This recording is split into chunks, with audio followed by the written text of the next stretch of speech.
సంతోషిస్తున్నాను. ఇలాంటివి చాలా వెలిశాయి. అవి స్వప్రయోజనం కోసం వెలిశాయి అనుకున్నాను. ఈ పట్టణంలోనే పెద్దవాళ్ళు, చుట్టుపక్కల పెద్దవాళ్ళు చాలా మంది కలిసి ఏఐసిసి లాంటి కొన్ని సంస్థలు స్థాపించి సామాన్య ప్రజల్ని వాడుకున్నారు. ఏదో భోజనం పెట్టి, ఏదో ఛార్జీలు ఇచ్చి వాళ్ళు బాగా సంపాదించి ధనికులయ్యారు. అప్పటికే ధనికులు ఇంకా ధనికులయ్యారు. ప్రభుత్వం ద్వారా, రాజకీయ నాయకుల ద్వారా సంపాదించిన డబ్బు వాళ్ళు తీసుకున్నారు. కానీ దీనిలైన సేవకులకి ఎలాంటి పర్మనెంట్ సహాయం చేయలేదని చెప్పారు. కానీ ఈ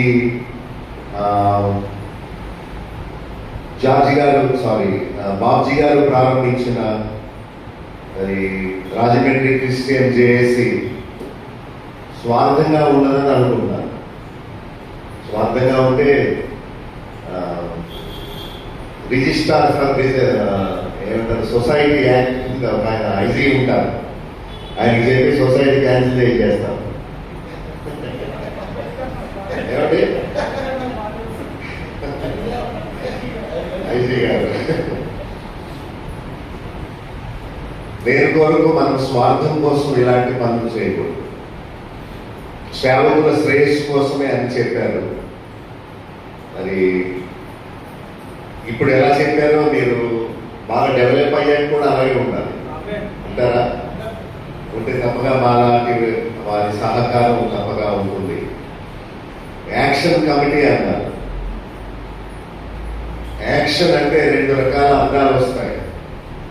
యాక్షన్ అంటే నటించడం, ఇంకొక అర్థం యాక్షన్ అంటే పని, యాక్షన్ తీసుకోవడం. సో రాజమండ్రి పరిసర ప్రాంతాల్లో వారు దేవుడి సేవకులకు, చర్చెస్కి వారు పోగు చేసిన కొన్ని ఫండ్స్ ద్వారా వారు సహకారం అందించాలని నేను కోరుతున్నాను. ఒక రకంగా ప్రభుత్వానికి, సేవకులకు మధ్యగా వారధిగా ఉండి ఎమ్మెల్యేని, ఎంపీని కలుసుకొని క్రిస్టియన్ మైనారిటీ ఆ డిపార్ట్మెంట్లో ఏమైనా ఉండే ఫండ్స్ ఏమైనా మరి పాస్టర్స్కి తప్ప లౌకికమైన జ్ఞానం నాకు తెలియదు, నాకు అవసరం లేదు. కానీ బాబ్జీ గారు మాటగారి, ఆయన చిన్న సేవకుడైనా అలాంటి వ్యక్తులు ఉండడం మంచిదే. మాలాంటి వారు చేయలేని పని వాళ్ళు చేయగలుగుతారు. సో సమస్యలు పరిష్కరించి, పోరాడి, సేవకులకు ఆర్థిక సహాయం అందించి, మ్యారేజ్ లైసెన్సులు తెప్పించి, క్రిస్టియన్ మైనారిటీ నిధులు అందడానికి, ప్రజలకు అందేలా చూసే పని చేస్తారని నమ్ముతున్నారు. ఈ పట్టణంలో బరియల్ గ్రౌండ్ కొరకు ఎంతో పోరాడారు. అలాగే చుట్టుపక్కల గ్రామాల్లో కూడా ఇలాంటి పనుల కోసం పోరాడాలని కోరుతున్నారు. మరి క్రైస్తవ వ్యతిరేక, మతోన్మాదుల చట్ట వ్యతిరేక కార్యకలాపాలను కూడా అడ్డుకోవాలి. సేవకులను ఒక గుంపుగా చేసి వారిలో ఐక్యత తీసుకురావాలి. ఇలాంటి విషయాల్లో వారు చేసే పనిని అభినందిస్తున్నారు. ఒక బ్యానర్ కింద పనిచేయడం, తర్వాత ఒక మంచి యాక్టివ్గా ఉండే ఒక నాయకునికి సపోర్ట్ చేయడం మంచిది. చిన్న సేవకులు మిగతా వారు వారి వెనుక ఉండి వారికి ప్రోత్సాహాన్ని ఇస్తే మంచిది.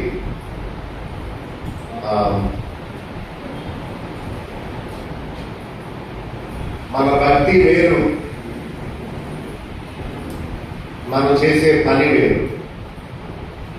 మన ముఖ్యమైన ఉద్దేశం సువార్త పరిచర్య. ఏంటి చెప్పండి? పౌలు తిమోతితో మాట్లాడుతూ సువార్తికుడి పని చేయము, సమయం అనక అసమయం అనక పోరాడుము, ప్రయాసపడుము అన్నాడు. సువార్తికుడు పని చేయాలి. పాస్టర్స్ కేవలం ఆదివారం మాత్రమే పని ఉంటుంది. మిగతా అప్పుడు సోమవారం నుండి శనివారం వరకు ఏం చేయాలో తెలియక అసోసియేషన్ మీటింగ్లు ఎక్కడ జరుగుతాయా, ఎక్కడికి వెళితే మనకి ఏదైనా మేలు కలుగుద్దా అని ఆలోచిస్తూ ఉంటారు. కానీ దేవుని సేవకులు ఆదివారము విశ్వాసులకు వాక్యం చెప్పిన సోమవారం నుండి శనివారం వరకు వారు సువార్థికులుగా ఉండి సంఘము బయట పని చేయవలసి ఉంది. వారికి ఏదైనా అవసరమైతే మనుషుల్ని కాదు అడగాల్సింది, దేవుణ్ణి అడగాలి. దేవుని సేవ లేకుండా ఏమీ జరగదు అని మనం అనుకోవాలి. ఆయన సెలవైన మూలానే మనం అందరం ఇక్కడికి రాగలిగాం. ఆయన సెలవు, ఆయన సిద్ధం లేకపోతే దారిలోనే మనం ఆగిపోదు. మన ప్రతి అడుగు దేవుడు శాసిస్తాడని అనుకోవాలి.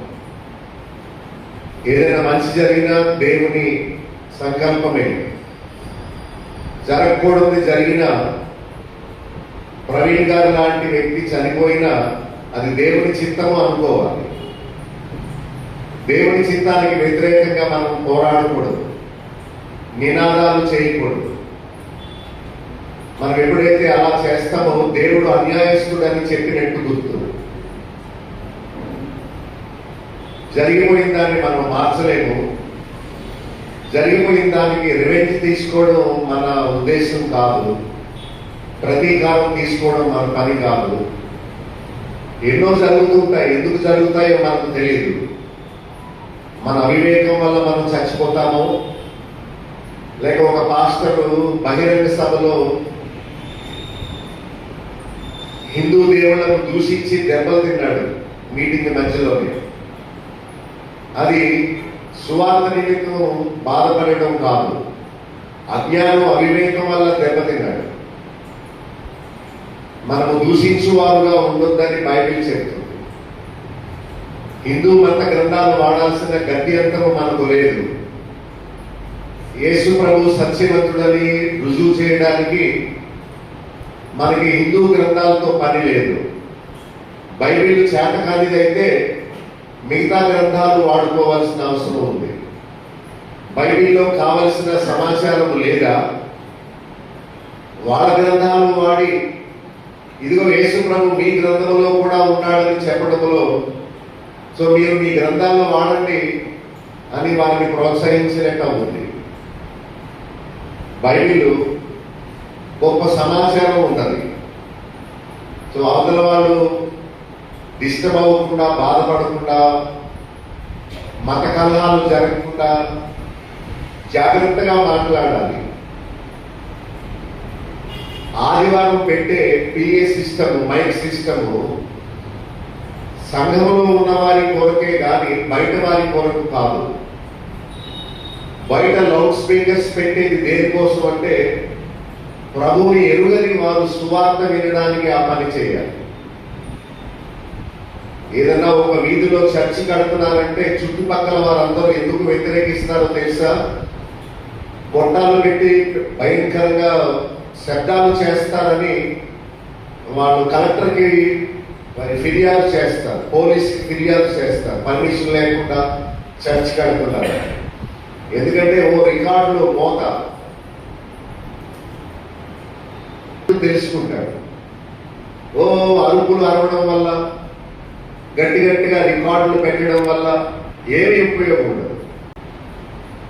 పాపం వల్ల ప్రాణం పోగొట్టించడం వల్ల, సాతాను శిక్షించడం వల్ల, బాధ పెట్టడం వల్ల. కానీ పలాని శ్రమ, పలాని మరణం ఎందువల్ల వచ్చిందో మనకు తెలియదు. మనం ఏదో ఊహిస్తామంటే, ఊహించి నిర్ణయాలు తీసుకోకూడదు. జరిగిపోయిన దాన్ని మనం మార్చలేము కనుక మరొక మరణం అలా జరగకుండా మనం జాగ్రత్త తీసుకోవడమే మన పని. కానీ రోడ్లకి నినాదాలు చేయడం బైబిల్ పద్ధతి.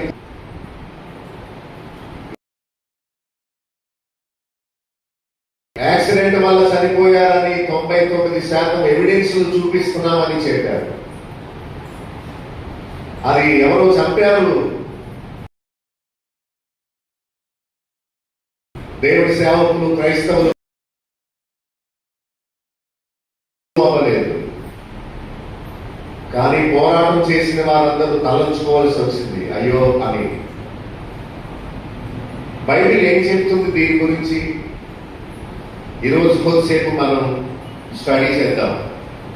ఒకవేళ నా మాటల్లో మీకు ఏదైనా ప్రశ్న ఉంటే నా నెంబర్ చెప్తాను, రాసుకొని నాతో తర్వాత మాట్లాడవచ్చు. సభ మధ్యలో అంతరాయం కలగకుండా నాతో మీరు మాట్లాడవచ్చు. తర్వాత లూకాసు వార్త 6వ అధ్యాయం చూడండి. ప్రభు బోధలు మనల్ని ఆశ్చర్యపరుస్తాయి. ఇలాంటి మాటలు ఎవరు చెప్పరు, బహిరంగంగా కానీ సువార్తల్లో కానీ. లూకా 6:20 బీదలే ధన్యులు, వారిదే దేవుని రాజ్యం, ప్రవేశించుట దుర్లభం. ఈరోజు నా బ్యాంక్ అకౌంట్స్ రెండింటిలో ఒక దాంట్లో 800, ఇంకో దాంట్లో 400 ఉన్నాయంటే అది మందిరాలు సంబంధించిన ప్రాపర్టీస్. వాటిని 10తో సమానంగా చూస్తాం, ఎందుకంటే వాటిని నాకు కూడా తీసుకుని వెళ్ళాను. ప్రభు చెప్పాడు బీదలు ధన్యులు అని, ధనవంతులు ధన్యులు అని లేదు. వాళ్ళు దేవుని రాజ్యంలో ప్రవేశించిన దుర్లభం. ఒకవేళ ఎవరైనా ధనవంతులుగా ఉంటే అది దేవుడు వారికి ఇచ్చిన బాధ్యతే కానీ అది వారిది కాదు, ఏది మోసుకునేవారు.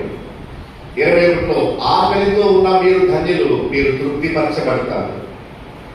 ఏడ్చుచున్న మీరు ధన్యులు, మీరు నవ్వుతారు. 22 చూడండి, బైబిల్ చూడండి నమ్మకంగా. ప్రభు నిమిత్తము ద్వేషింపబడి, వెలివేయబడి, నిందించబడి, మీ పేరు చెడ్డదని కొట్టివేస్తే మీరు ధన్యులు, సంతోషించండి, గంతులు వేయండి. ఇది ప్రభు బోధ. ధనవంతులు ధన్యులని ప్రభు ఎక్కడా చెప్పలేదు. ధనవంతులకు ప్రయాసపడొద్దని చెప్పాడు. దేవుడు దీవించడం, ఆశీర్వదించడం అంటే బిల్డింగ్స్ కట్టుకోవడం, కార్లు కొనుక్కోవడం, సొమ్ము వెనకేసుకోవడం కాదు. దేవుని ఆశీర్వాదం అంటే రక్షింపబడమే, దేవుని ఏర్పాటులోకి రావడమే. శిష్యులు ఓ ప్రభువా నీ పేరు చెప్పగానే దయ్యములు గడగడ వణుకుతున్నాయి అనగానే ప్రభు అన్నాడు, పిచ్చోళ్ళారా, దయ్యములు మీకు లోబడుచున్నాయని ఆనందించొద్దు, మీ పేరు పరలోకమందు రాయబడినదని ఎక్కువగా సంతోషించండి అని ప్రభు చెప్పాడు. సో స్వస్థతలు కాదు భక్తి భావం, ఆర్థిక ఇబ్బందులు తొలగడం కాదు భక్తి భావం. ప్రభు నిమిత్తము ద్వేషింపబడి, నాతో కలిసి చదువుతారా అక్కడ ఏమున్నాయో, వెలివేయబడి, నిందించబడి, మీ పేరు చెడ్డదని కొట్టివేస్తే అప్పుడు మీరు ధన్యులు. సో ప్రవీణ్ గారు ధన్యుడు. ఒకవేళ ఆయన ఎవరి చేతనో చంపబడితే ప్రభు చెప్పిన వాక్యం ప్రకారము ఎవరు ధన్యులో మత్తయి ఇంకా విపులుగా చెప్తాడు. 5:17లో ఏమని చెప్తాడు? పరలోక రాజ్యం ఎవరిదట? నీతి నిమిత్తము హింసింపబడు వారు ధన్యులు, పరలోక రాజ్యము వారిది. ఒకవేళ మీరు హింసింపబడితే మీరు ధన్యులు, మీరు హింసింపబడకపోతే మీకు పరలోక రాజ్యము లేదు అని ప్రభు చెప్పాడు. 24వ వచనం 26వ వచనంలో ధనవంతులు వారు కోరిన ఆదరణ పొందుతారు, కడుపు నిండి ఉన్నవారు ఆకలి కొంటారు, ఇప్పుడు నవ్వేవారు ఒకప్పుడు ఏడుస్తారు, మనుషులు మిమ్మల్ని కొనియాడితే మీకు శ్రమ అని చెప్పాడు. అందుకని నేను సాల్వా కప్పించుకోలేదు. బాబ్జీ గారికి నా గురించి తెలీదు, నేను చెప్పిన వాక్యం విని ఉండదు, అందుకని నన్ను పిలిచాడు ఆయన. ఇప్పుడు లేదు, ఆయన అక్కడ భోజనాల గురించి తిరుగుతున్నారు. ప్రభు అన్నాడు ఈ ఆహారం గురించి పాడుపడుతున్నాడు, ఇది తింటే విసర్జిస్తాం రేపు ఎప్పుడో, కానీ నిత్య జీవం కలుగు చేసే జీవాహారం కొరకే కష్టపడండి అని చెప్పాడు. సో నాకు ఎప్పుడు పూలదండలు ఇవ్వకండి, శాలువాలు ఇవ్వకండి, నన్ను ఎప్పుడు పొగడకండి,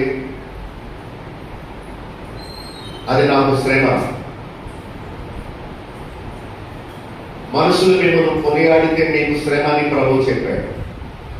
పూర్వమందు అబద్ధ ప్రవక్తలు నీ ప్రజలు ఇలాగే హెచ్చించారు, వారు నరకములో పడ్డారు. 27వ వచనం నాతో కలిసి చూడండి. ఎవరెవరిని ప్రేమించాలి? మీరు చెప్తే సంతోషం. బైబిల్ ఉన్నది దిక్కులు చూడడానికి కాదు, చదువు తల్లి చెప్పడానికి. శత్రువులను ప్రేమించాడు. మీరు ఎప్పుడైనా ప్రేమించారా? మరి ఇంకెందుకు ఈ బైబిల్? శపించు వారిని దీవించండి.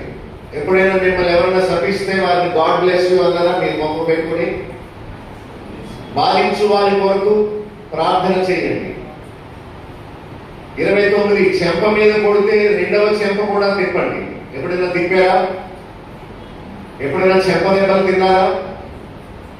ఇవేమి జరగకపోతే పరలోక రాజ్యము లేదా పరలోకంలో చేరతామని నిరీక్షణ పెట్టుకోవద్దు.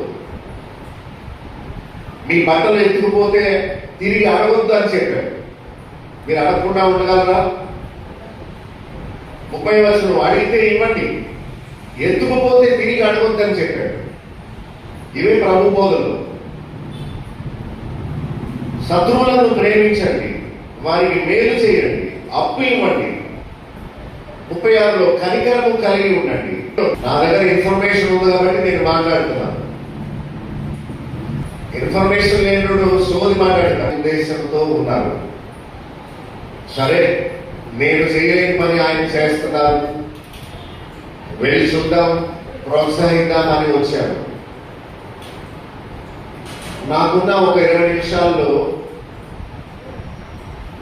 క్రైస్తవ నాయకులు ఎలా ఉండమని బైబిల్ చెప్తుందో మీకు చెప్తాను.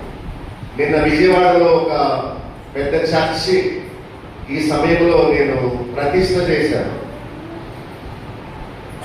అక్కడ నా బోధ విని ఆశ్చర్యపోయారు.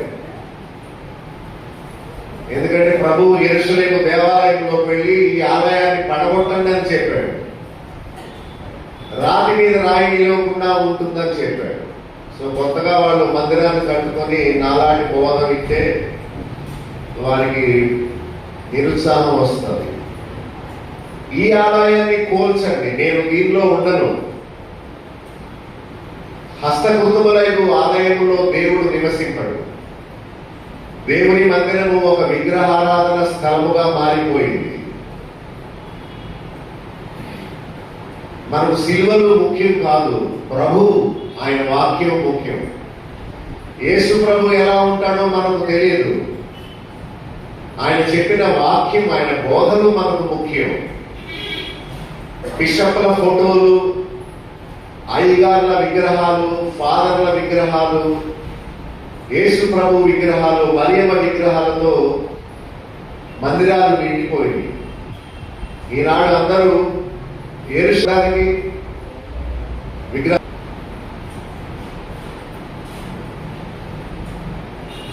చూడండి, నేను కొన్ని డీటెయిల్స్ లోకి వెళ్ళకపోవడం మంచిది.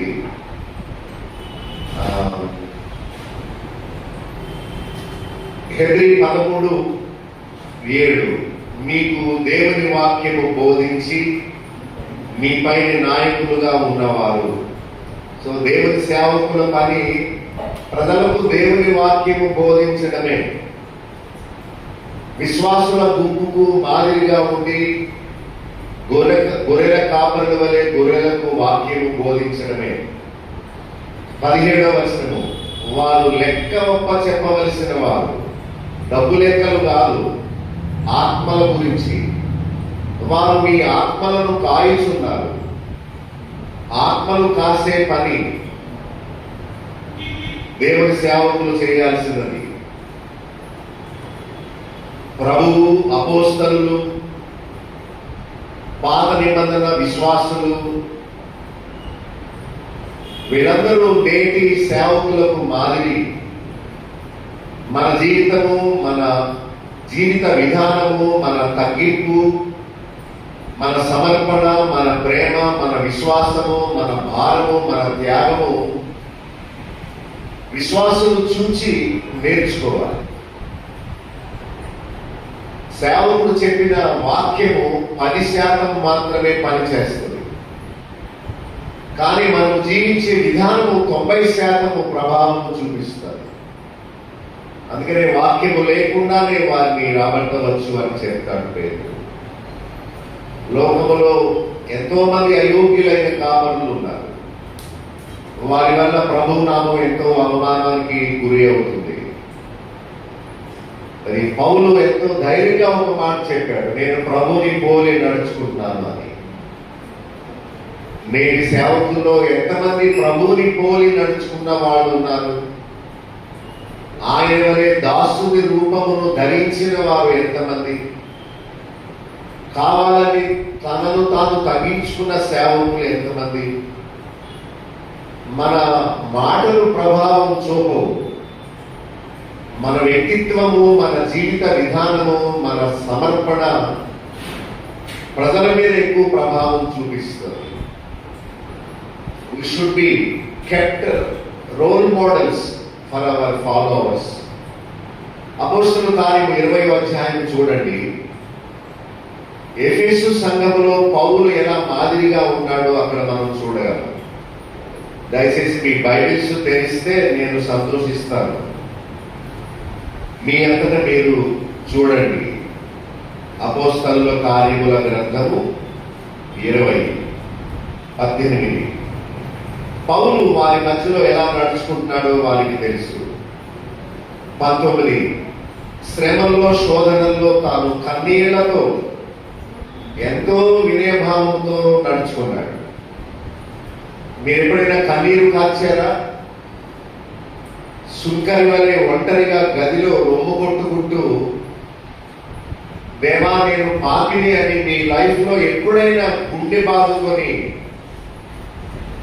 మన బలహీనతల విషయమై, పాపముల విషయమై దేవుణ్ణి క్షమాపణ కోరుకుంటూ గుండె బాదుకొని కాసేది కన్నీటి చుక్కలు ఎప్పుడైనా మీ లైఫ్ లో ఒంటరిగా కార్చారా?